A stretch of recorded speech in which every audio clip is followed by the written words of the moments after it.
There's a really interesting report out by the think tank Policy Exchange, which suggests that voters across the political spectrum want the police to take a tougher approach to crime, with Reform UK establishing itself as the political home for those who are most dissatisfied with policing. Well, joining me now is David Spencer, who is Head of Crime and Justice at Policy Exchange. He's also a former Chief Inspector at the Met Police. David, welcome to the show. Good afternoon. Tell us what your polling found and what's the message that you think politicians should take from this? Well, I think the top message, as you've just indicated, in fact, is that reform pose a significant risk to the Labour government when it comes to crime and policing and law and order issues. And that is probably the big headline, which I think Number 10 and the Home Office need to take away from the research that we've done. The way that that breaks down is that every single demographic group, whether we look at age, sex, ethnicity, every single group and supporters of every political party want the police to take a tougher approach on crime. So it doesn't matter which group you're part of, every single group wants to see a tougher approach to crime. And I think when we look at the risk that this issue poses to the Labour government on this, it's really instructive to look at what happened to the Conservative Party between 2019 and the election in 2024, because the Tories lost to a significant degree the tough on crime voter pool. That people that want to see the police being tough on crime, they abandoned the Tories in their droves. And the reason for that is the number of people in policing, the policing workforce went down, the amount of stop and search fell and the amount of knife crime went up, fewer people per head of population were being sent to prison. And what happened was, with those voters that abandoned the Tories, they went partly to Reform and partly to Labour. And it's that group that went to Labour that the government are at real risk of losing at the next election. I mean, I think that's really interesting, and I think what was so fascinating about what happened throughout the kind of last few years is, as you say, the Conservative Party was always, well, there are two things, right? The Conservative Party was seen as the party of kind of sound money, and then, you know, lots of difficult things happened with that, Liz Truss, mini budget, etc.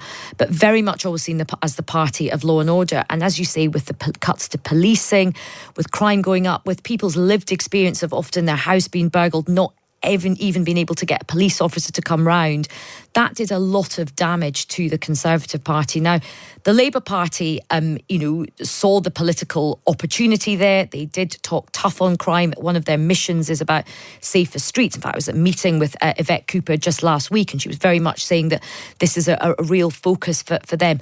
But your polling shows that people really want this government to get tough on crime. What do they want to see happen? Well, everything you've just said is correct, and particularly within the context of the most recent crime data that's just come out. So we compare this year to the year before, and crime's gone up 12% in a year. So what we're seeing now is, after years of reducing crime, actually there's now a bounce going up, and crime is on the way up, and people can see that in their neighbourhoods, in their towns and cities. And one of the things that certainly we see when we look at the data and we ask people what they think is that there is a feeling that the government, that Labour, are very comfortable to talk about prevention and rehabilitation, and they're of course vitally important to the fight against crime. But where the government is more squeamish is when they're talking about enforcement, enforcing the law, people being arrested, stop and search, these sorts of things. And that is where the government is at real risk. They need to, when they're thinking about how to present this to the public and to the electorate, they need to be as tough on crime around enforcement and as comfortable talking about that as they are when they're talking about prevention and rehabilitation. What's interesting, I mean, there was a big debate on this in the House of Lords recently. I actually spoke in that debate, and I think one of your colleagues did as well. And what was interesting is that there was so much, I'd say, cross-party consensus on this issue, particularly around what's often described as low-level crime, but it isn't low-level crime to the people that are having to deal with it. We were looking at retail crime and antisocial behaviour, and we've discussed on this programme many times, we've all had experiences of seeing people, walk into a shop and like clear shelves, threaten the staff, walk out. I mean, that's terrible for businesses. It's terrible for local people. It's frightening for people to see that. It's terrible for the shop workers as well. And what I was really struck by, David, in this debate was, you had quite kind of liberal lefties, probably like me. You had people on the Conservative benches. You had sort of Liberal Democrats. You had trade union leaders as well, former trade union leaders who are seen as quite lefty as well, actually saying we need tougher policing on this. They were standing up for shop workers. Do you think that there is consensus on this issue? Because to me, it feels like there is growing consensus on this. It does feel like this kind of crime is quite out of control at the moment.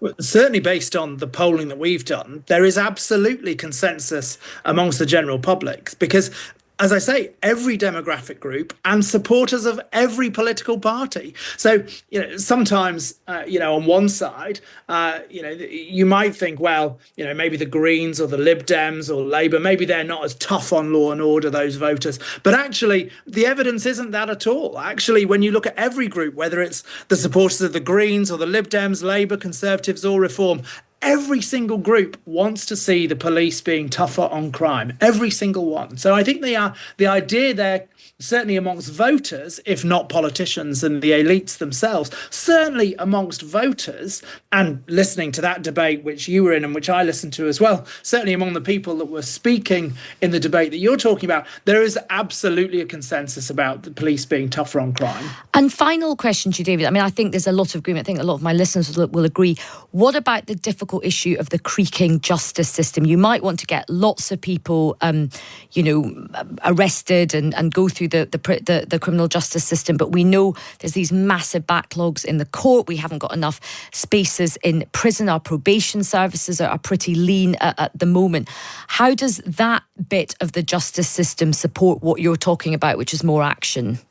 Well, you're right. And the criminal justice system, in essence, you can think of it almost as a pipeline. And, it's no good the police doing lots of things on one end when actually the courts are just unable to get through people and through cases. And the prisons are so full that it's not possible to send people to prison when they should be going there. So you're right. This is a real problem. The whole system now is in a real problem. And if you're thinking about, or if you're the government thinking about where do you prioritise investment, then certainly targeting the court system and how do we move some of those cases through the system more quickly is critically important. Well, look, what an interesting conversation, and it's a really, really interesting report. Do recommend people go and have a read of it. Thanks very much for your time, David.